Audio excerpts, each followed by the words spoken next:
इस मंच को कई सालों से चला रहे हैं। चाहे उन्हें कितनी भी व्यस्तता हो, कहीं भी बिजी हों, लेकिन वो ये चीज़ नहीं भूलते कि उनको 8 बजे ये मंच स्टार्ट कर देना है और फिर जब तक चले 9:30 या 10 बजे तक रेगुलरली इसको चलाते हैं। इसके अलावा हमारे जो महागुरु हैं अतुल गौड़ साहब, उनका मैं तहे दिल से शुक्रिया करता हूँ। आईपी मोटिवेशन जी का तहे दिल से शुक्रिया करता हूँ, और हमारे जितने भी बड़े बड़े ग्रेट लीडर्स अवेलेबल हैं, इन सभी को मैं नमस्कार करता हूँ। हमारे रंजीत भाई हैं, के यादव जी हैं, श्रवण शरण जी हैं, लालेंद्र भाई हैं, कैलाश चौधरी जी हैं, पप्पू सिंह रावत जी हैं, शुभलाल चौहान जी हैं, और मनीष तिवारी जी हैं, अरुण सिंह जी हैं, मुन्ना लाल चौहान जी हैं मुंबई वाले। इन सभी का मैं तहे दिल से शुक्रिया करता हूँ। आप लोग आए इस मंच के ऊपर और कुछ सीखने की आपके अंदर तलब है, ये सबसे अच्छी बात है। देखिए, एक चीज मैं आपसे कहना चाहूंगा कि कंसिस्टेंसी हमारे अंदर होनी चाहिए, लगन होनी चाहिए, कि हम एक जिद होनी चाहिए कि हाँ, हमें कुछ सीखना है। ये उदाहरण अगर हम देखा जाए तो हम जब बहुत छोटे थे, शायद हमें याद भी नहीं होगा, हमारे माँ बाप को याद होगा कि हम किस तरीके से उस समय भी जुझारू थे। वो जुझारूपन हमारे अंदर आज भी एग्जिस्टेंस होना चाहिए, क्योंकि देखिए, जब पहली बार आप चलना सीखते हैं तो आप कितनी बार गिरे होंगे आपको याद भी नहीं है, लेकिन फिर भी लगातार आपके मदर फादर कोशिश करते रहे, हाथ पकड़ के फिर चलना सिखाया, थोड़ी दूर तक सिखाया, फिर थोड़ी देर बाद फिर आप गिरे, फिर आपने किसी का सहारा लेके चले। एक टाइम वो आता है कि आप 8-10 बार गिरने के बाद इंडिपेंडेंटली अपने आप धीरे धीरे धीरे धीरे चलना सीख जाते हैं। कितनी बड़ी बात है कि आपके अंदर जिद है, ये लगन है, ये हमारे अंदर, मनुष्यों के अंदर पैदाइशी है। हमारे अंदर ये भावना कूट कूट के भरी है कि अगर हमें कोई काम करना है तो कंसिस्टेंसी के साथ करना है, लगातार करना है, सीखना है। ये उदाहरण हम चींटियों से भी सीख सकते हैं। जब चींटी को अगर आप जा रही हो, आप उसको रास्ता रोक के देखिए, आप उंगली रख दीजिए या उसको सामान रख दीजिए उसके रास्ते में, तो वो क्या करेगी? उससे उलझेगी नहीं, साइड में जा करके अपना रास्ता बदल लेगी और कंटिन्यूस लेकिन चलती रहेगी उसी डायरेक्शन के अंदर।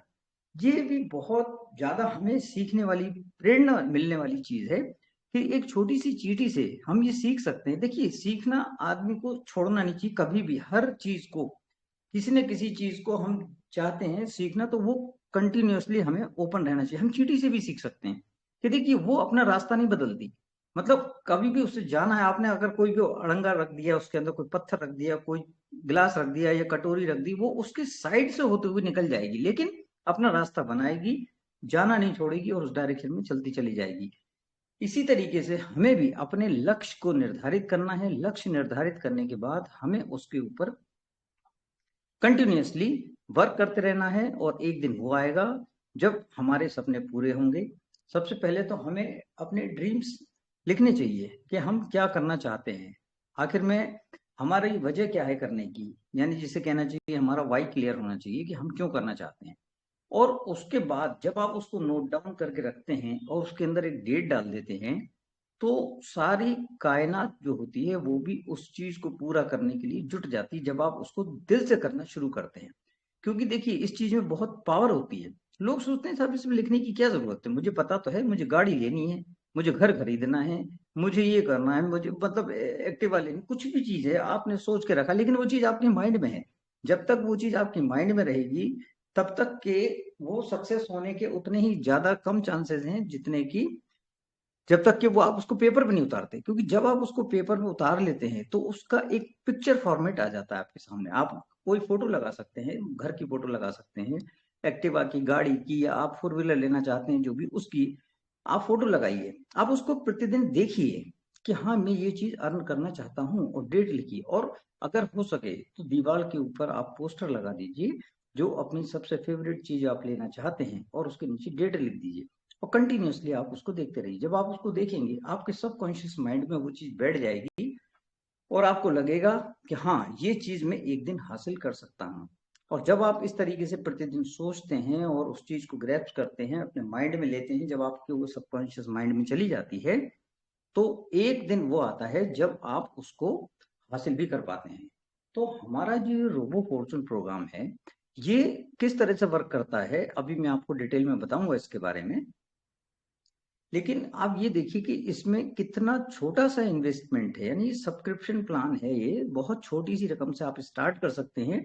लेकिन सबसे बड़ी बात क्या है इसकी, कि जो आप पाना चाहते हैं, जो चीज आप चाहते हैं, वो सारी चीजें इसमें हासिल कर सकते हैं। सबसे बड़ी बात यह है, ये करते समय आपके अंदर एक कॉन्फिडेंस होना चाहिए। एक कॉन्फिडेंस के लिए एक छोटी सी आपको एक बात बताना चाहूंगा। आपने देखा होगा जंगल में तरह तरह के प्राणी होते हैं, यानी चीता होता है, वो बहुत तेज भाग सकता है। हाथी होता है, वो बहुत बड़ा जानवर है, उससे बड़ा जानवर कोई नहीं है। और जो हिरण होता है, उसकी अलग क्वालिटी होती है, वो भी बहुत तेज भागता है। लेकिन इन सब चीजों को देख करके आपने देखा होगा कि इन सब के अंदर एक से बढ़कर एक क्वालिटीज हैं। लेकिन अल्टीमेटली राजा कौन है उसका? शेर है। एक दिन किसी ने पूछा कि साहब एक बात बताइए, कि बाकी जितने जानवर हैं उनमें सब में कुछ ना कुछ ऐसी क्वालिटीज हैं जो किसी अदर्स के अंदर नहीं है, लेकिन आप बताइए कि आपके अंदर तो कोई खास नहीं है, फिर आप जंगल के राजा कैसे हैं? कैसे आप मानते हैं कि आप जंगल के राजा हैं? उसका जवाब बड़ा प्यारा था। उसने कहा, मैं ऐसा सोचता हूं कि मैं राजा हूं, इसलिए मैं राजा हूं। क्वालिटी है नहीं है उससे मतलब नहीं है, मेरे अंदर वो कॉन्फिडेंस है जिससे मुझे लगता है कि मैं राजा हूं, इसलिए मैं राजा हूं। तो इसी तरह का कॉन्फिडेंस एक आपके अंदर होना चाहिए कि मैं इस चीज को कर रहा हूं, मैं रोबो फॉर्चून को कर रहा हूं। सामने वाला क्या कहता है क्या नहीं कहता है डजेंट मैटर, इससे मुझे कोई फर्क नहीं पड़ता है। मैं रोबो फॉर्चून को बेस्ट मानता हूं, इसको मैं कर रहा हूं। आप करते हैं, वेल एंड गुड है, ये कोई दिक्कत नहीं है। हम और किसी से बात करेंगे, लेकिन हम अपने सपनों को साकार करने के लिए कंसिस्टेंटली इसको करते रहेंगे। जब आप किसी के साथ बात करते हैं, वो आपके प्लान को ज्यादा तवज्जो नहीं दे रहा होता है, वो किस चीज को देखता है, आपके अंदर कॉन्फिडेंस कितना है। इसको बताते समय आपकी जो आई कॉन्टेक्ट हैं, जब आप देख रहे हैं, आपके आंखों से आंखों मिला के जो देखता है, आपके अंदर कॉन्फिडेंस कितना है। जब वो आपके कॉन्फिडेंस को रीड करता है, तो वो आपके उस कॉन्फिडेंस के थ्रू ज्वाइन होता है। ये सबसे बड़ी बात है। जब हम किसी को प्लान दिखाते हैं या किसी चीज के बारे में बात करते हैं, तो ये चीज हमारे अंदर होनी चाहिए। जैसे कि उस शेर ने कहा कि मैं मानता हूं कि मैं राजा हूं, इसी तरीके से आपके अंदर वो कॉन्फिडेंस होना चाहिए कि हाँ, मैं वो व्यक्ति हूँ जो मैं काम कर रहा हूँ, मुझे इसके ऊपर गर्व है, बहुत अच्छा काम कर रहा हूँ। आप दूसरा कुछ भी करते हैं, हमें मतलब नहीं है इससे, आप हमारे साथ आते हैं नहीं आते हैं, हम इस चीज से मतलब है। तो इस चीज के बारे में हम डिटेल में देखना चाहेंगे। मैं अपनी स्क्रीन शेयर के जरिए आपको बताता हूँ उसके बारे में।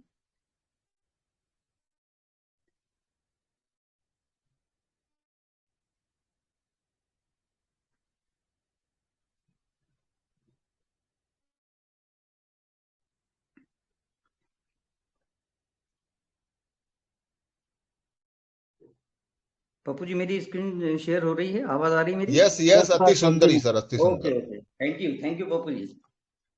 देखिए, हम आज जो प्लान दिखाने वाले हैं रोबो फॉर्चून, रोबो फॉर्चून के बारे में मैं आपको थोड़ा सा इसके बारे में इंट्रोडक्शन देता हूँ। A new era in the world of crypto. Crypto की दुनिया में एक नया कदम रखने के लिए हम जा रहे हैं रोबो के थ्रू, यानी एक नए आयाम की तरफ ये लेके जाता है। इंट्रोडक्शन इसका ये है कि हम रोबो फॉर्चून नया और क्रांतिकारी डिजिटल एसेट है, जो कि अत्याधुनिक डिसेंट्रलाइज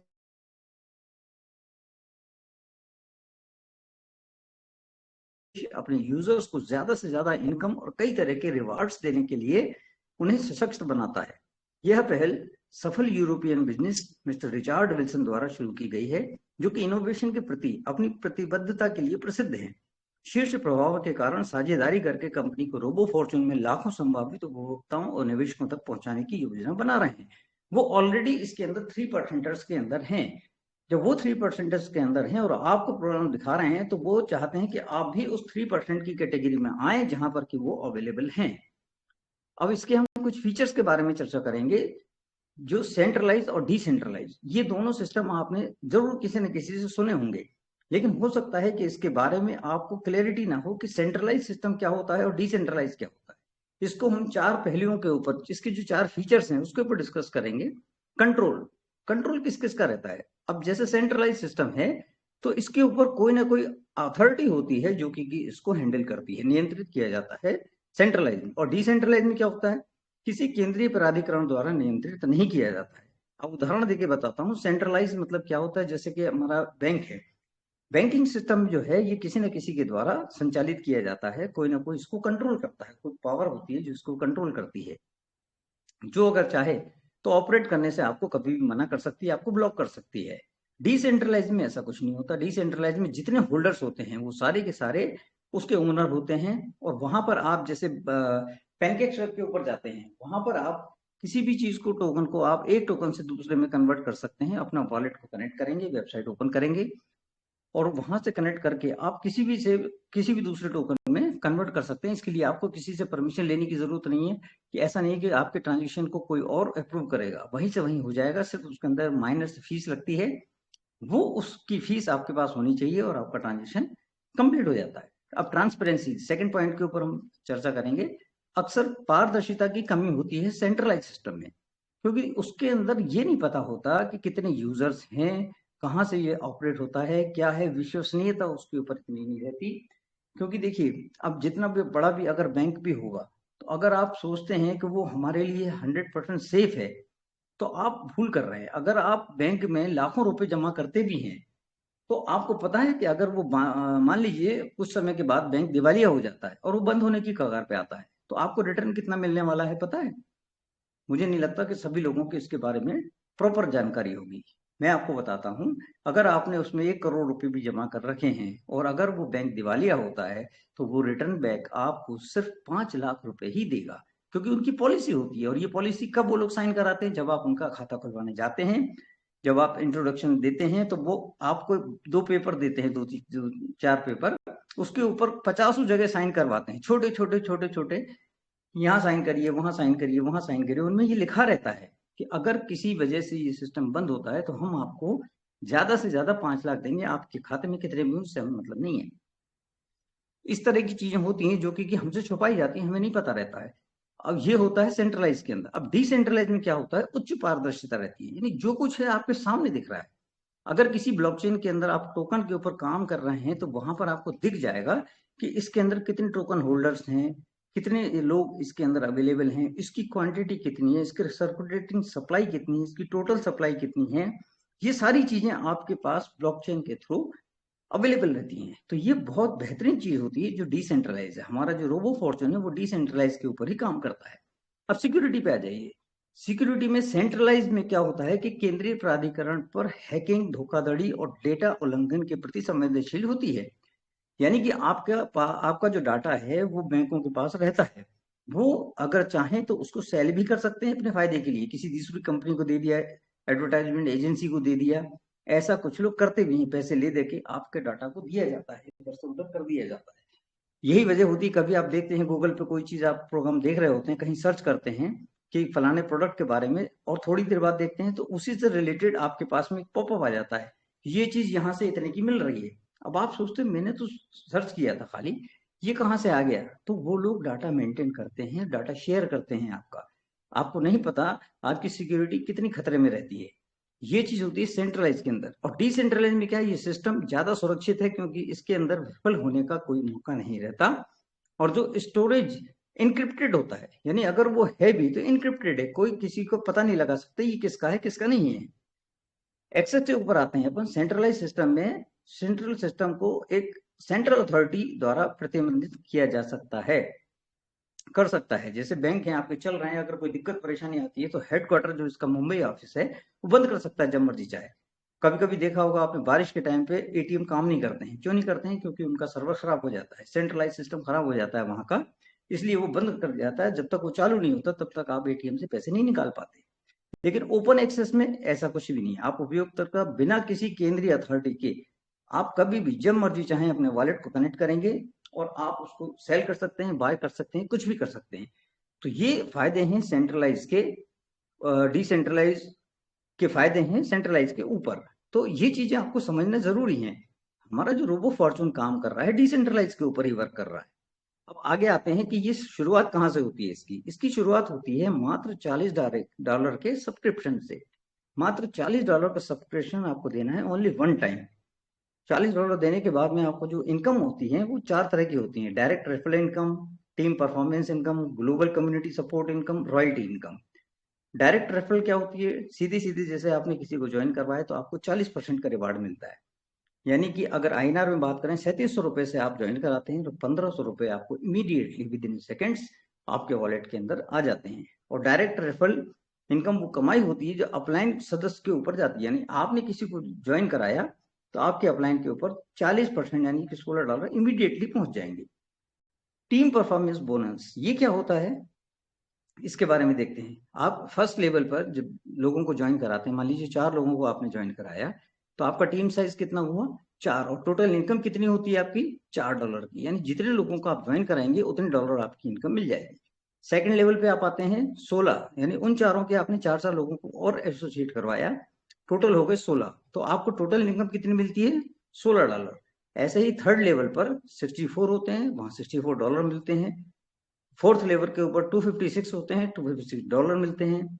फिफ्थ के ऊपर 1024 टीम मेंबर्स होते हैं और आपको जो डॉलर मिलते हैं 1024 मिलते हैं। इसी तरीके से टोटल अगर आप देखेंगे तो 10,48,000 आपके बंदे हो जाते हैं और आपको जो डॉलर्स मिलते हैं वो 10,48,576 होते हैं। इन सब का टोटल करेंगे तो 13,98,100 इतने सारे आपको डॉलर्स प्राप्त होते हैं टीम परफॉर्मेंस बोनस के ऊपर। और दूसरे इनकम जो है इसको हम देखते हैं ग्लोबल कम्युनिटी इनकम, जिसको हम ऑटोपुल के रूप में भी जानते हैं। कई लोग जो फेमस लैंग्वेज है इसी से समझते हैं कि ये ऑटोपुल है हमारा।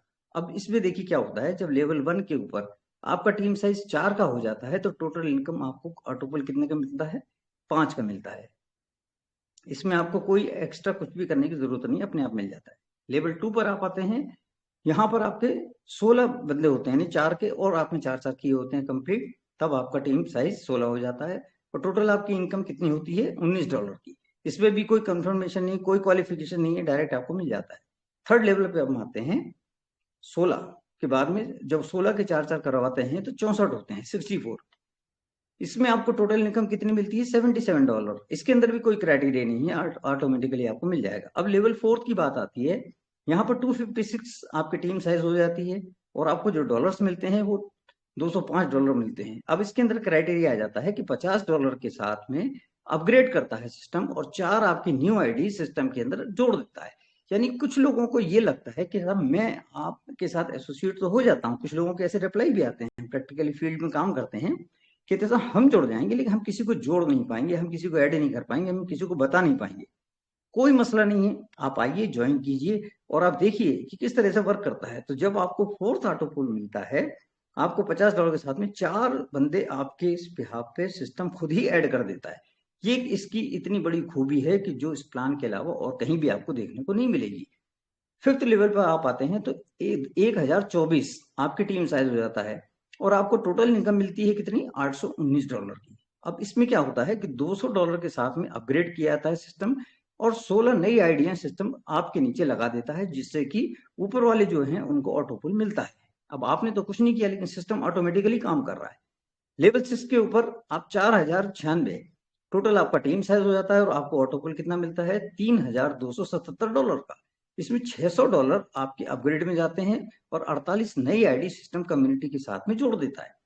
नेक्स्ट लेवल पे हम 7वें पे बात करते हैं, 16,384 आपके बंदे हो जाते हैं, क्योंकि सबको आप 4 जोड़ते चले जा रहे हैं तो उसका मल्टीप्लीकेशन करते जाएंगे, इतना होता जाएगा। उसके बाद में फिर उनको मिलता कितना है आपको ऑटोपुल $13,107 का। इसमें क्या होता है कि 2,500 के साथ में अपग्रेड करते हैं और 200 नई आईडी सिस्टम आपके नीचे लगा देता है, जिससे कि ऊपर वालों को उनका ऑटोपुल मिलता है। लेवल 8 पर क्या होता है 65,536, ये आपका टीम साइज हो जाता है। टोटल इनकम कितनी हो जाती है 78,643। इसमें क्या होता है 7,500 के साथ में सिस्टम अपग्रेड करता है और 600 नई आईडी आपके साथ जोड़ देता है। यानी टोटल आप देखेंगे तो 96,152 टोटल आपकी इनकम मिलती है, इतने का ऑटोपुल मिलता है और लगभग 946 लोग आपके लिए सिस्टम ऐड करके दे देता है। इतनी बड़ी खूबी है, इतना शानदार चीज है कि आप नहीं भी कुछ करेंगे कोई दिक्कत नहीं है, आप मत करिए, लेकिन सिस्टम आपके लिए कर रहा है। ये इतनी बेहतरीन चीज है जिसमें कि कभी भी आपका ऑटोपुल रुकने वाला नहीं है, ये तेजी से चलेगा। रॉयल्टी इनकम, अब रॉयल्टी इनकम जल्दी ही इसके अंदर अपडेशन आ जाएगा, जिसके बारे में आपको डिटेल जानकारी मिल जाएगी। जैसे ही आएगी मैं आपको उसके बारे में अपडेट कर दूंगा। अब देखिए इसका रोड मैप भी अवेलेबल है। बहुत सी कंपनियां ऐसी होती हैं जिनके रोड मैप कई महीनों तक तैयार ही नहीं होते, इवन वो प्लान आते हैं आकर के एंड भी हो जाता है, लेकिन उनका रोड में देखने के लिए लोग तरस जाते हैं। यहाँ देखिए उन्होंने इमीडिएटली आपको सारा प्लान सेंड करके रखा हुआ है कि कब कब क्या क्या करेंगे। फेज 1 में क्या करेंगे, ये डेवलपमेंट और यूजर्स को शिक्षित करेंगे, यानी आप लोगों को इंफॉर्मेशन दी जाएगी और डेवलपमेंट करता रहेगा सिस्टम, जिसका देखिए आप पूरा दिखाया गया कि पीयर टू पीयर सिस्टम आने वाला है। सिस्टम बहुत जल्दी अपने पास में आने वाला है। व्हाइट पेपर भी इसके साथ में लॉन्च होने वाला है, कुछ समय में आपको व्हाइट पेपर मिल जाएगा। और टोकनॉमिक्स, आपूर्ति, वितरण आदि इत्यादि सब चीजें इसके साथ में आने वाली हैं। सेकेंड फेज में क्या होगा, बीटा टेस्टिंग और स्ट्रेटेजिक पार्टनरशिप, यानी कि बीटा सिस्टम इसका लॉन्च किया जाएगा। बीटा सिस्टम क्या होता है, परीक्षण के तौर पे चलाया जाता है सिस्टम के बीच में, और अगर उसमें कुछ खामियां होती हैं तो वो आपसे मांगता है सिस्टम कि अगर कुछ कमी हो तो आप बताइए, हम उसको रेक्टिफाई करके देंगे। ये फेज 2 में होगा आपका। इसके बाद में आ जाते हैं फेज 3 पे। फेज 3 में क्या होगा, ऑफिशियल लॉन्च इकोसिस्टम। इकोसिस्टम को है आपको लॉन्च कर दिया जाएगा। इकोसिस्टम में कौन कौन सी कंपनी आएंगी, अभी इसका नाम भी मैं आपको आगे चल के बताने वाला हूँ। इसके बाद में अब देखिए $40 की मात्र सब्सक्रिप्शन से आप इतनी बड़ी कमाई कर सकते हैं, जिसमें कि टोटल मिला करके आपको कितना मिलने वाला है, ये देखिए 14,94,316 तक की आपकी इनकम हो सकती है। मतलब क्या हुआ, अगर आप इसको 90 से मल्टीप्लाई करेंगे, लगभग लगभग 1,30,00,000 रुपए आपको मिलने वाले हैं। अब ये देखिए, इस निवेश योजना से 500 देने के अंदर अगर मान लीजिए आपको ऐसा लगता है कि आपने सब्सक्रिप्शन लिया और आपको लगा कि सब कुछ भी मेरे से नहीं हो पाएगा, कोई दिक्कत नहीं है, इसमें भी परेशानी की कोई बात नहीं है। सिस्टम गारंटी ले रहा है कि $60 आपको देगा। 500 डेज के अंदर एक बटन आ जाएगा वेबसाइट के ऊपर, वहां पर आप क्लिक करेंगे और $60 आपको ऑटोमेटिकली आपके कनेक्टेड वॉलेट में आ जाएगा और आप सिस्टम से बाहर हो जाएंगे। 150% की गारंटी सिस्टम खुद ले रहा है। और इसका फ्यूचर जो कोलैबोरेशन, अभी जो मैंने ऊपर आपको रोड मैप में बताया था, फ्यूचर कोलैबोरेशन किस किस के साथ होने वाला है, ये मैं आपको पढ़ के बता देता हूँ। नीचे जो कंपनियों के नाम लिखे हुए हैं, पीवीसी मेटा है, डॉजीकॉइन है, इथर है, शिबा इनू है और हॉज फाइनेंस है, इतने सारे जो शामिल हैं इनके। और हो सकता है इसके बाद में और भी आते चले जाएं। ये तो कुछ एग्जांपल्स बताए हैं जो कि ऑलरेडी इस समय परफॉर्म कर रहे हैं, वो इसके साथ में एसोसिएट होंगे, एसोसिएट होकर के इनके साथ में काम करेंगे। तो ये तो हुई प्लान के बारे में जानकारी। अब यहाँ पर ये चीज खत्म नहीं होती, यहाँ पर आता है इसके बाद में बोनांजा प्लान। बोनांजा क्या है, ये भी एक इस टाइप की इनकम है जो आपको बेपनाह इनकम दे सकती है। यानी $40 से आपके लगा के $60 की तो सिस्टम ले ही रहा है गारंटी। और अगर आप उसमें काम करते चले जाते हैं, आप ऑटोपुल लेते चले जाते हैं, आपके बिहाफ पे मेंबर लगाता जाता है मेंबर, उसके बाद में आप देखेंगे कि कहाँ से कहाँ तक आप पहुंचते हैं। ये टाइम टू टाइम आपको अलग अलग तरीके के बोनंजा देता है। जैसे ये सिस्टम स्टार्ट हुआ था तो अर्ली बर्ड का इसने अनाउंसमेंट किया था, इसके बाद में राइजिंग स्टार का दिया इन्होंने, इसका भी अभी टाइम निकल चुका है। अब जो अवेलेबल है वो मैं आपको बताता हूँ। ये देखिए आप, ये जो है अपना लीडरशिप चैम्प, इसके अंदर फोन और मैक्स आपको बाइक दिया जाता है। इसका रिवार्ड क्या है, $1200। $1200 के अंदर यानी कि लगभग लाख सवा लाख रुपए में आप जो मर्जी चाहें ले सकते हैं। चाहे आप बाइक ले लें या उसका और भी कुछ लेना चाहें, इस्तेमाल करना चाहें, आप कर सकते हैं। इसका क्राइटेरिया क्या है, एलिजिबिलिटी क्या है कि लेवल 1 में और लेवल 2 में आपका कंप्लीट होना चाहिए 4x4 का मैट्रिक्स। यानी लेवल 1 में 4 होने चाहिए और उसके नीचे जो है, जैसे मैंने आपको ऊपर बताया था 4x16 का, पहले लेवल पे 4, सेकंड लेवल पे और उनके 4 यानी 16, ये कंप्लीट आपके होने चाहिए। और क्राइटेरिया इसके बाद में क्या है, उसमें एक और कंडीशन ये है कि आपके टोटल ज्वाइनिंग जो होने चाहिए वो 1200 आईडीज होनी चाहिए, जिसमें कि पावर लेग जो होती है, जो मास्टर पावर लेग होती है, जो 10वें लेवल तक जाती है, वो आपकी 720 आईडीज उसके अंदर होना चाहिए और अदर लेग से आपकी 480 आईडीज होनी चाहिए। कुल मिलाकर आपकी 1200 आईडीज होनी चाहिए और आपको 10वें लेवल तक के में कनेक्टेड करके रखना है। तो आप इसके लिए एलिजिबल हो जाते हैं और आपको $1200 तक का रिवार्ड मिल जाता है। Next, visionary leader. अब ये जो गोल्ड अचीवमेंट्स हैं, गोल्ड अचीवर्स हैं, इनको दिया जाता है विजनरी लीडर। इनको क्या कहा जाता है कि आपको जो रिवार्ड मिलेगा तो कितना मिलेगा, $5000, यानी लगभग 5 लाख रुपए। तो मायने रखा था 5 लाख में आप क्या करना चाहते हैं, गोल्ड लेना चाहते हैं गोल्ड ले लीजिए, या उसके इक्विवेलेंट का जो कुछ भी लेना चाहते हैं वो आप ले सकते हैं। उसके लिए एलिजिबिलिटी क्या है कि वही लेवल 1 और लेवल 2 ये कंप्लीट होना चाहिए 4x4 में। और क्राइटेरिया, इसमें 6000 आईडीज आपकी टोटल होनी चाहिए, जिसमें 3600 आईडीज आपकी पावर लेग में होनी चाहिए और अदर लेग में 2400 आईडीज होनी चाहिए। कुल मिला के 1 से 10 लेवल तक आप ये सब कंप्लीट करें तो आप इसके लिए हकदार हो जाते हैं। इसकी लास्ट डेट है 1 दिसंबर से लेके और 30 सितंबर 2025 तक आप अगर इस क्राइटेरिया में फुलफिल होते हैं तो इसके लिए आप एलिजिबल हो जाएंगे। अब देखिए, हो सकता है कोई बंदा एक से ज्यादा बोनांजा अगर हिट करता है, तो उसमें क्या कंडीशन रखी है इन्होंने कि यूजर को एक ही टाइम फ्रेम में मल्टीपल बोनांजा क्लेम कर सकते हैं, लेकिन ध्यान दें पहले बोनांजा का क्लेम अमाउंट अगले बोनांजा के प्राइस अमाउंट से डिडक्ट हो जाएगा। यानी कि आपने मान लीजिए 1200 का हासिल कर लिया, उसके बाद में 5000 वाला भी कर लिया, तो फिर क्या होगा कि 1200 का जब आप ले चुके हैं तो 5000 जब आपको दिया जाएगा तो 1200 लेस करके आपको दिया जाएगा। अब लाइफ टाइम बिजनेस के अचीवमेंट के बारे में अपन बात कर लेते हैं कि लाइफ टाइम अचीवमेंट में आप क्या क्या कर सकते हैं और क्या क्या एलिजिबिलिटी होनी चाहिए। अब इसमें देखिए, आप रिवार्ड वैल्यू आपकी $10,000 आपको मिलती है लाइफ टाइम अचीवमेंट लेने के लिए। एलिजिबिलिटी क्या है इसके अंदर, लेवल 1 और लेवल 2 और लेवल 3, इसमें आपके 4 के होने चाहिए, यानी 4, 16 और 64, ये 3 लेवल कंप्लीट होना चाहिए। टोटल जॉइनिंग कितनी होनी चाहिए, 12,000 आईडी लगी हो, जिसमें पावर लेग से 7,200 और अदर लेग से आपकी 4,800।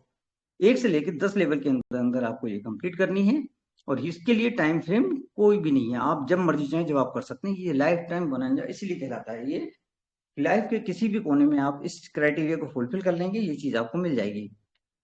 यहाँ ध्यान देने वाली बात यह है दोस्तों, आपने दिया क्या है, सिर्फ $40 का सब्सक्रिप्शन लिया है। इसके बाद में सिस्टम आपसे कुछ भी एडिशनल नहीं ले रहा है, सिर्फ आपको बताया जा रहा है कि ये चीजें अगर आप पूरी करते जाते हैं तो ये रिवार्ड्स आपको मिलते चले जाएंगे। आगे हम बढ़ते हैं पायोनियर। ये होता है सेडन कार अचीवर, यानी कि ये इस तरह की सेडन कार आप अचीव कर सकते हैं, और इसके लिए आपको जो रिवार्ड मिलेगा $15,000 का मिलेगा। यानी लगभग लगभग आप ये समझ लीजिए कि 1.5 लाख के आसपास की कीमत की आपको वर्थ मिलेगी, जो आप जो मर्जी चाहें उससे ले सकते हैं। इसमें एलिजिबिलिटी क्या है आपकी, लेवल 1, लेवल 2 और लेवल 3, यानी 1, 4, 16 और 64, ये आपको करना है ज्वाइन होने के बाद में। आपकी टोटल आईडीज कितनी होनी चाहिए, 20,000, जिसमें पावर लेग में कितनी होंगी, 13,000, और सेकंड में कितनी होंगी अदर्स में, बाकी की पावर लेग को हटा करके 7,000 होनी चाहिए, और ये भी 1 से लेकर 10वें लेवल तक है। इसके अंदर भी क्राइटेरिया वेलिजिबिलिटी जो है, वैलिडिटी कुछ भी नहीं है, आप लाइफ टाइम में कभी भी इसको अचीव करते हैं तो ये आपको मिल जाती है। इसके बाद में नेक्स्ट हम आते हैं मास्टर आर्किटेक्ट फॉर्चूनर। अब आप फॉर्चूनर लेने के भी हकदार हो सकते हैं। फॉर्चूनर कितने में आ जाएगी, ये $50,000, यानी लगभग 50 लाख। एग्जैक्टली मत जाइएगा, क्योंकि 90 से मल्टीप्लाई करेंगे आपको निकल के सामने आ जाएगी आपके। अब यहाँ पर क्या क्राइटेरिया, आपकी एलिजिबिलिटी क्या होगी, लेवल 1, लेवल 2 और लेवल 3 में आपके 4x4 का मैट्रिक्स कंप्लीट होना चाहिए। टोटल आईडीज कितनी होनी चाहिए, 50,000 आईडीज होनी चाहिए, जिसमें 30,000 आपकी पावर लेग में होंगी और अदर्स में होंगी 20,000। टोटल 1 से लेकर 10 तक के लेवल में आपको ये सारी चीजें अचीव करनी है। वैलिडिटी कभी भी आप कर सकते हैं, इसके अंदर कोई टाइम लिमिट नहीं है। नेक्स्ट आते हैं हम एलाइट के ऊपर। एलाइट भी क्या होता है, आपको $1 लाख, यानी लगभग 1 करोड़ रुपए का रिवार्ड आपको मिलने जा रहा है दोस्तों। अब आप सोचिए कितनी बड़ी बड़ी चीजें, कौन सा सपना आपका इसमें पूरा नहीं हो पाएगा। इसमें भी अगर हम जाते हैं एलिजिबिलिटी में, तो लेवल 1, लेवल 2 और लेवल 3, ये आपके 4x4 से कंप्लीट होने चाहिए। टोटल आईडी चाहिए इसमें 1 लाख, और टोटल पावर लेग में होंगी 65,000 और अदर में होनी चाहिए 35,000। कुल मिला के टोटल 1 से लेके 10 लेवल में आपकी ये कंप्लीट होनी चाहिए आईडीज, और इसमें भी कोई टाइम लिमिट नहीं है, सीमा समय कुछ नहीं है, कभी भी आप ये अचीव कर सकते हैं, आपको ये लाइफ टाइम अवार्ड मिलेगा। अब ग्लोबल लीडर हाउस अचीव, यानी कि अब देखिए, कारें आपने एक से बढ़ के एक ले ली, एक शानदार कारें हो गई, अब आप घर भी खरीद सकते हैं। घर खरीदने के लिए क्या चाहिए होगा, किसी भी अच्छी सिटी में इंडिया के अंदर आप प्लॉट लेकर के उस मकान बना सकते हैं लगभग 2 करोड़ में, यानी यहाँ डॉलर्स में कीमत है आपकी $2 लाख। $2 लाख के लिए एलिजिबिलिटी क्या है आपकी, लेवल 1, लेवल 2 और लेवल 3, तीनों में 4x4 का मैट्रिक्स होना चाहिए, और आपकी 2 लाख आईडीज होनी चाहिए, जिसमें कि पावर लेग में होंगी 1,30,000, अदर्स में होंगी 70,000, और 1 से लेकर 10 लेवल के अंदर अंदर ये चीजें कंप्लीट करना है आपको। इसमें भी टाइम लिमिट कुछ भी नहीं है, आप जब मर्जी चाहे करेंगे इसको कंप्लीट कर सकते हैं। इसके बाद में एक और आता है विजनरी, यानी कि dream achiever fulfil for visionary, यानी ऐसे लोग जिनका विजन बहुत तगड़ा है, बहुत दूर तक की सोचते हैं, उन लोगों के लिए ये रिवार्ड है। ये रिवार्ड कितना है, $5 लाख, मतलब लगभग 5 करोड़ रुपए। इसके लिए एलिजिबिलिटी क्या होगी, level 1, level 2, level 3 and level 4 में, यानी 4, 16, 64 और उसके बाद 256, ये आपके कंप्लीट होने चाहिए चारों क्राइटेरिया। और आपकी आईडी टोटल ज्वाइनिंग कितनी होनी चाहिए? 5 लाख। पावर लैक में कितनी होगी? 3,50,000। अदर्स में कितनी होनी चाहिए? 3,50,000। टोटल मिला करके 5 लाख होंगी, तो आप इसके लिए एलिजिबल होंगे। और इसमें भी टाइम फ्रेम कुछ भी नहीं है। टोटल कुल मिला करके अब आप देखिए, आपने सिस्टम में लगाया कितना, सिस्टम सब्सक्रिप्शन कितना लिया? मात्र $40 का। उसके अंदर सिस्टम क्या दे रहा है? गारंटी दे रहा है आपको कि आप इसको चाहें तो वहां से लगा करके और बैक, आप देख सकते हैं कि $40 लगाने के बाद आप वहां से इतनी $60 आपको 500 दिन के अंदर रिटर्न भी देने की गारंटी ले रहा है सामने वाला सिस्टम। इतना गजब का है। और इसमें आपको क्या चाहिए इसके अलावा? अब आप देखिए कि इसमें ना करने की तो कोई वजह ही नहीं है, यानी कि इसमें दोनों जगह विन विन सिचुएशन है। यानी आपने $40 से इन्वेस्टमेंट किया, इन्वेस्टमेंट करने के बाद आपने उसको काम करना शुरू किया, और अगर आप 500 दिन में कुछ भी नहीं कर पाए तो आपको $60 मिल रहे हैं। और अगर आप काम करते चले गए और वहां तक गए जहां पर आप मुकाम हासिल करना चाहते हैं, तो जो कुछ भी आप पाना चाहते हैं वो सारी चीजें आप प्राप्त कर सकते हैं। अब इसके अंदर आपकी थिंकिंग कैसी होनी चाहिए? जो गिविंग एटीट्यूड होना चाहिए, कि हमें देने वाला होना चाहिए। एक छोटी सी कहानी से मैं अपनी बात खत्म करना चाहूंगा। आप ध्यान दीजिएगा, इसका मोरल समझिएगा स्टोरी का। एक लड़का होता है, वो थोड़ा सा गरीब घर का रहता है, बड़ा परेशान रहता है, सुबह से शाम मेहनत करता है, घर आता है, घर आकर के अपनी 3 रोटी बनाता है, और रोटी बना करके और खाने के लिए जब बैठता है तो पता चलता है उसमें से एक रोटी एक कोई ले जाता है, खत्म, गायब हो जाती है। वो आके देखता है, यार मैंने अभी तो बना के रखी थी, कहाँ चली गई? कोई दिक्कत नहीं, दूसरे दिन फिर बनाता है। फिर वो गिनती की 3-4 रोटी बना के रखता है, उसमें से देखता है जब खाने बैठता है एक रोटी उसमें से फिर गायब। एक दिन वो एक काम करता है कि चलो मैं बना के देखता हूँ ये लेके जाता कौन है, कौन है, इसको मैं पकड़ता हूँ। वो रख के जैसे ही जाता है, फिर दूसरे छुप के देखता है कि कौन ले आ रहा है। देखा उसने, एक चूहा आता है, वो एक रोटी उठा के ले जाता है। उसने उस चूहे को पकड़ा। उसने कहा, भाई मैं तो वैसे ही बहुत परेशान हूँ, तू मुझे और क्यों इतना परेशान कर रहा है कि मैं जैसे तैसे करके 3 रोटी बनाता हूँ, तू एक रोटी इसमें से उठा के ले जाता है। उसने कहा, साहब कि मैं अपनी किस्मत का खा रहा हूँ, आप अपनी किस्मत का खाइए ना। आपकी किस्मत यहाँ नहीं है, आपकी किस्मत दूसरी जगह पे। बोले, मेरी कहाँ पर है? कहते, आप जाइए वहां पर, हिमालय पर्वत के पास में एक जगह बताई उसने, आप वहां जाइए, वहां पर आपकी ये प्रॉब्लम सॉल्व होगी। वहां पर एक मतंग ऋषि मिलेंगे, वो आपको इसके जवाब देंगे। ठीक है। अब वो डिसाइड करता है, दूसरे दिन घर से निकलता है कि पता करता हूँ ये मतंग ऋषि हैं कौन। वहां जाता है तो बहुत बड़े बड़े जंगल रास्ते में पाते हैं। वहां जा करके सबसे पहले, और शाम होने लगती है, जब अंधेरा सा होने लगता है तो उसको एक मकान दिखाई देता है। वो सोचता है रात यहाँ गुजार लेता हूँ, उसके बाद फिर आगे बढ़ जाऊंगा। रात में वहां रुकता है, तो एक लेडीज होती है, वो पूछती है कि आप कहाँ जा रहे थे? आप रुकिए, कोई दिक्कत नहीं, रात में रुक जाइए, सुबह चले जाना, लेकिन आप जा कहाँ रहे हैं? बोले, साहब मैं जा रहा हूँ, मतंग ऋषि है, कोई जाने माने ऋषि हैं, उनके पास। तो उनसे एक सवाल पूछने हैं मुझे, इसलिए जा रहा हूँ। तो उनने कहा कि बेटा एक काम करेगा, मेरा एक सवाल जो है वो भी तो पूछ लेना। कहले, ठीक है, आप बताइए। कहले, मेरी एक लड़की है, वो शुरू से ही गूंगी है, बोलती नहीं है कुछ भी, वो बोलना कब स्टार्ट करेगी, ये आप मेरा सवाल पूछ लेना। मैंने कहा ठीक है। सुबह होती है, वो वहां से चल देता है। चलने के बाद में जब आगे बढ़ता है तो जाके देखता है कि एक ऋषि हैं, वो एक तपस्या कर रहा होता है, एक अघोरी। तो वो तपस्या कर रहा होता है, तो उससे पूछता है कि साहब, जब जंगल खत्म सा हो रहा होता है, कि साहब मुझे और उस तरफ जाना है, मैं कैसे जा पाऊंगा वहां पर, आप मुझे उसका रास्ता बताएंगे?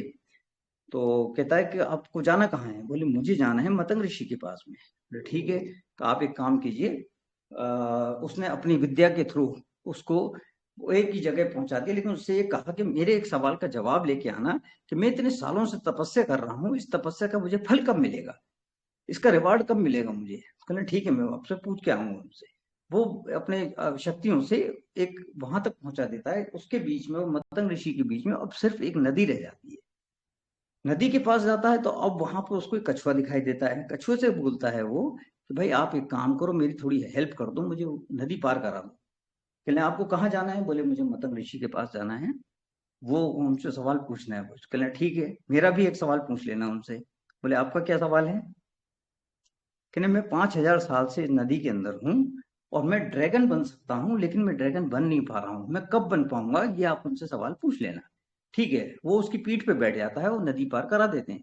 जब वो नदी पार करके वहां जाता है और उसके बाद में मतंग ऋषि के पास पहुंच जाता है, वहां पहुंचता है तो देखता है बहुत लोग वहां आए हुए हैं और बहुत ज्यादा वो बिजी रहते हैं। उन्होंने कहा भाई मैं तुम्हारे सिर्फ कोई भी 3 सवालों के जवाब दे सकता हूँ, इसके अलावा मैं नहीं दूंगा। तो आप सोच लो, अब वो बेचारा बड़े सोच में पड़ जाता है कि भाई मैं तो इनके पास आया था अपनी समस्या के सॉल्यूशन के लिए, लेकिन 3 लोगों ने जिन्होंने हेल्प की मुझे वहां तक पहुंचने के लिए, अब मैं उनके सवाल पूछूं या अपने पूछूं। अब ये देखिए कहानी में ट्विस्ट है यहाँ पर, आप ध्यान दीजिएगा इस बात के ऊपर, गौर से सुनिएगा। उसने सोचा कि चलो जिनकी वजह से मैं यहाँ तक पहुंचा हूँ, मैं उनकी मदद कर देता हूँ, उनके सवालों के जवाब ले जाता हूँ, क्योंकि जब मैं यहाँ से जाऊंगा तो मैं उनको क्या मुंह दिखाऊंगा, वो लोग जब मुझसे सवाल के जवाब पूछेंगे मैं उन्हें क्या बताऊंगा। तो वो एक काम करता है, इनके तीनों के सवालों के जवाब उनसे लेता है। तो वो उन्होंने तीनों के जवाब दिए। बोले वो लड़की कब बोल पाएगी, उसका जवाब लिया, ऋषि का लिया, और तीनों के जवाब लेकर के वो वहां से निकल पड़ा। तो जब वो सबसे पहले आया नदी पार करने के लिए, वो कछुए के पास, कछुए ने पूछा भाई मेरा जवाब लेके आए? कहले हाँ साहब बिल्कुल। कहले मैं कब बन पाऊंगा ड्रैगन? तो उन्होंने कहा ये जो तुम्हारा कवच है ना, इसको जैसे ही हटा दोगे तुम उसी क्षण अपना ड्रैगन बन जाओगे। तो उसने तुरंत अपना कवच हटाया और देखा कि वो बहुत बड़ा सांप बन गया, ड्रैगन बन गया, और उसमें से मोती निकले, हीरे जवाहरात निकले। उसने वो हीरे जवाहरात उसको दे दिए लड़के को, भाई ये तुम रखो, ये मेरे काम के नहीं, मेरा तो काम हो गया, मैं तो इसी चीज के लिए तड़प रहा था 5,000 साल से। कहले ठीक है भाई, मुझे मुझे वहां तक पहुंचा दो। तो उसने जंगल के उस ओर तक पहुंचा दिए जहां पर वो अघोरी तपस्या कर रहा था। अब जब वहां पहुंचा तो अघोरी के पास जब गया तो उसने पूछा भाई मेरे सवाल का जवाब लेके आए? कहला हाँ बिल्कुल लाया हूँ। तो उन्होंने कहा कि ये कब मेरे को इसकी साधना मेरी कब पूरी होगी? तो उन्होंने बताया कि जिस लम्हे जो ये तुम्हारी शक्तियां हैं किसी और को दान कर दोगे, उसी दिन तुम्हें मोक्ष की प्राप्ति हो जाएगी और तुम्हें ज्ञान प्राप्त हो जाएगा। अब वो सोचता है कि मैं यहाँ जंगल में किसको ढूंढने जाऊंगा। उन्होंने कहा ठीक है आप एक काम करो, आपने मुझे इसका सवाल का जवाब ला के दिया, मैं एक काम करता हूँ अपनी सारी शक्तियां आपको दे देता हूँ। उसने उठा करके अपनी सारी शक्तियां उस लड़के को ट्रांसफर कर दी। लड़के को सारी शक्तियां मिली, वहां से लेकर के फिर वो तुरंत गया उनके पास जहां वो सबसे पहले रुका था एक रात। उनके पास गया, मैडम के पास, वहां पर गया, उन्होंने बताया कि उन्होंने भी वही सवाल किया कि मेरे सवाल का जवाब लेके आए? कि हाँ मैंने जवाब लेके आया हूँ। तो क्या जवाब दिया उन्होंने? उन्होंने कहा जब भी तुम इसकी शादी कर दोगी उसी टाइम ये आपकी लड़की बोलना शुरू कर देगी। और वो खुशी से पागल हो गई, कितनी इतनी बढ़िया बात, और इससे अच्छा क्या होगा भाई, तुमसे अच्छा लड़का और कौन मिलेगा। उसी से उसकी शादी कर देती है, और जैसे ही उसकी शादी होती है वो बोलना शुरू कर देती है। अब आप देखिए उसको तीनों चीजें मिल गई, जो चीज वो चाहता था, यानी उसने जो कल्पना भी नहीं की थी वो चीजें उसको मिली। कि उसको बहुत खूबसूरत लड़की से शादी हुई, हीरे जवाहरात मिले, इतनी शक्तियां मिल गई, वो कहीं भी जा सकता है, कुछ भी कर सकता है। यानी कहने का मतलब जो उसने सोचा भी नहीं था उससे ज्यादा उसको रिवार्ड मिला। क्यों मिला? ये किसकी वजह से हुआ? क्योंकि उसने वहां पर जो डिसीजन लिया कि जिनकी वजह से मैं यहाँ पर आया हूँ, जिनकी वजह से मैं सक्सेस मिली है मुझे यहाँ तक पहुंचने के लिए, उसने उनका ध्यान रखा, ना कि अपना। वो चाहता तो अपने भी समस्याओं का समाधान पूछ सकता था। हो सकता है कि छोटी मोटी समस्या होती कि सर मुझे कुछ जॉब मिल जाए, 5,000 10,000 की नौकरी मिल जाए, वो उसको मिलकर रह जाती, लेकिन चूंकि उसने दूसरों के बारे में सोचा तो उसको वो सब मिला जिसकी उसने कल्पना भी नहीं की थी। तो इसलिए दोस्तों आप इस प्लान को कीजिए और गिविंग एटीट्यूड के साथ कीजिए, यानी कि आप कुछ देना चाहते हैं लोगों को, उसके हिसाब से आप काम करिए। जब आप दूसरों की इच्छाएं पूरी करेंगे तो आपकी ऑटोमेटिकली जितना आपने सोचा भी नहीं होगा उससे ज्यादा इच्छाएं आपकी पूरी हो जाएंगी। इतना ही कहकर मैं अपनी वाणी को विराम देना चाहूंगा, और पप्पू सिंह जी आपको माइक हैंड ओवर करता हूं। थैंक यू वेरी मच, आपने मुझे प्रेजेंटेशन के लिए इनवाइट किया था, धन्यवाद, बहुत बहुत धन्यवाद। Over to Pappu ji.